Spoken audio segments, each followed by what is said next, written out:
Australian woman of Ethiopian descent, and she loves to write and perform poetry on topics like cultural identity, faith, and intergenerational trauma that many young second-generation individuals can relate to. She's recently been involved in the New South Wales Jewish Board of Deputies Leadership Program, We Are All Sydney, and she's truly touched to be included as a speaker at the Moth tonight. Please welcome to the stage, Ruth Fesseha.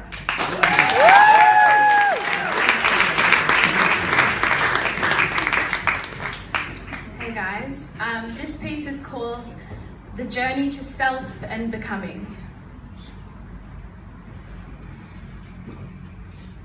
We sit in the car.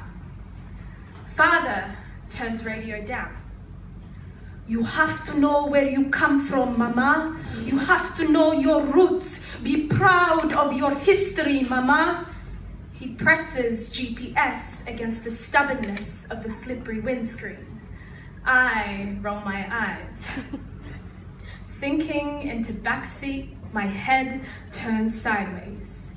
Moving distractions lay beyond the windowsill and traffic fills highway.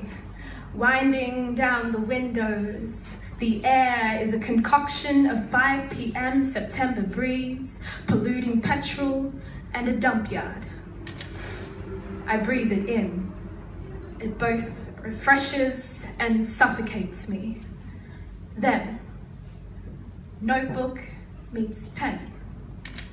We always seem to know where we come from, even though we mightn't know where we're going. But what's worse than not knowing where you're going is the knowledge of where you come from and yet always feeling like you're never really home. A wanderer in your own skin. The first time I realized I was foreign, I was barely 5. Thought God was this old white man in the sky. I wasn't the sharpest pencil in the room, but I was the only colored pencil. You ask why my melanin meant I was different, but I asked the same questions.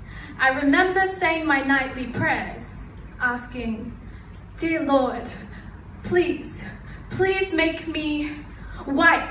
Please make me Snow White. I just want to be a princess." Never really getting the answer for what I requested. What made me so uncomfortable? What made me question my own shell?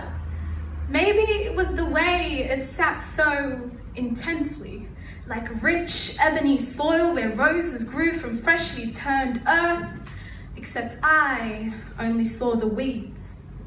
Or maybe it was the way I learned before I could read that dark things meant bad things and light things meant good things. Wild flowers of negativity tangling this little mind of mine. It confined me.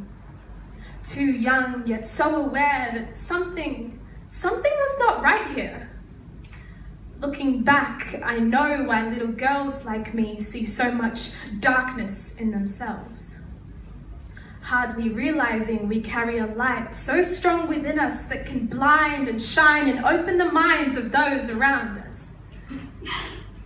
Hair and heritage. I remember hair out, afro, and this one kid joked, "Did you get electrocuted?" As if I'd stuck my finger through a power circuit, and this was the product. The product of so many anti-frizz commercials that tamed the possibility of knowing otherwise. But who knew? Who knew that this hair of mine, defying gravity, all coiled thick and fine at the same time, was the symbol of my father's fight for freedom? Each follicle, his joy turned sorrow, a waging cry for a better tomorrow. Each frizz, a rebellious strand that refused to lay silent. Too much life to sit straight, each curl a legacy that spiraled down my face. And yes, it's just hair. But it's not just hair when those before you had defiantly embraced this themselves. What is theirs? And I hope to do the same in a world that has told me otherwise. Tongue-tied.